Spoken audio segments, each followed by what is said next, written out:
В понимании Австро-Венгерской империи прежде всего Сербия несла политическую ответственность за убийство наследника на престол эрцгерцога Франца Фердинанда и его супруги Софии Хохенберг в Сараево.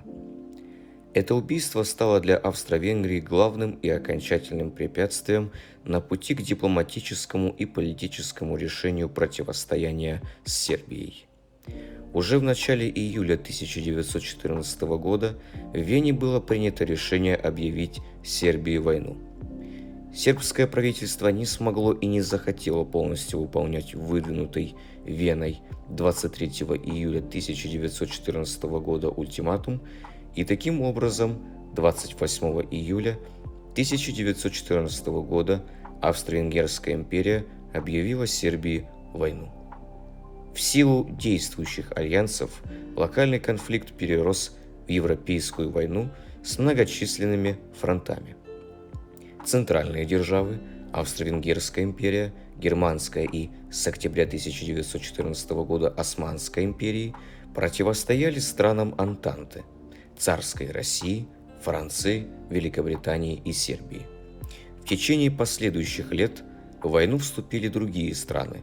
Тем самым Европейская война приняла масштабы мировой. Всего в войну было втянуто 36 воюющих стран. Главные усилия Австро-Венгрии в военных операциях 1914 года были направлены против Балканского полуострова и царской России в Галиции. Германская империя, в свою очередь, пыталась одержать победу над Францией на западе и таким образом определить главный исход боевых действий. На вооруженные силы Австро-Венгерской империи была возложена задача отразить натиск со стороны царской России с востока. Однако из-за материального превосходства царской России Австро-Венгрия была вынуждена сдать большие территории на востоке своей империи. Потери были колоссальными. Некое снижение напряженности ситуации стало ощутимо только в результате успешных совместных наступательных операций при Горлице-Тарнове в мае 1915 года. Однако в тот же месяц Италия объявила Австро-Венгрии войну, открыв тем самым новый фронт на юго-востоке Австро-Венгрии. Ожесточенные бои сосредоточились не только на альпийских массивах, в Доломитах и в Тироле. На реке Изонца до конца 1917 года итальянские войска потерпели поражение в 11 кровавых сражениях с большим числом жертв, однако в целом смогли отразить наступление австро-венгерского противника в Южном Тироле в 1916 году. Осенью 1915 года вместе с войсками Болгарии и Германской империи войскам Австро-Венгрии удалось оккупировать Сербию и установить связь с войсками Османской империи по суше.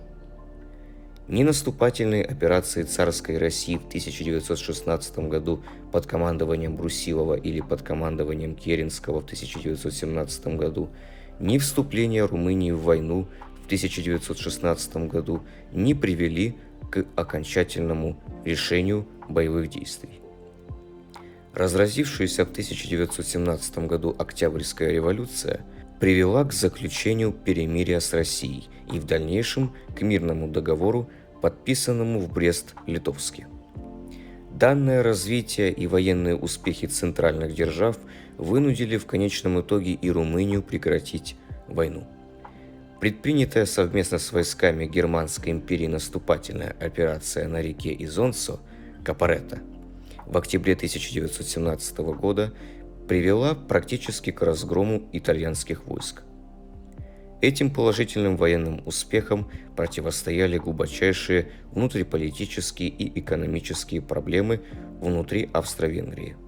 С одной стороны, продовольственный кризис достиг в последнем году войны катастрофических масштабов и привел к массовым забастовкам. С другой стороны, усугубились существующие еще до 1914 года проблемы между отдельными национальностями Австро-Венгрии. Хотя наследник престола императора Франца Иосифа, умершего в ноябре 1916 года, император Карл I попытался провести соответствующие реформы в этой сфере, его усилия не обвенчались успехом, как и его старания ускорить заключение мирного договора. Попытки главного военного командования Германии одержать победу в нескольких наступательных операциях на Западе еще до вступления США в войну провалились так же, как и предпринятая 15 июня 1918 года наступательная операция австро-венгерских войск на реке Пьяве.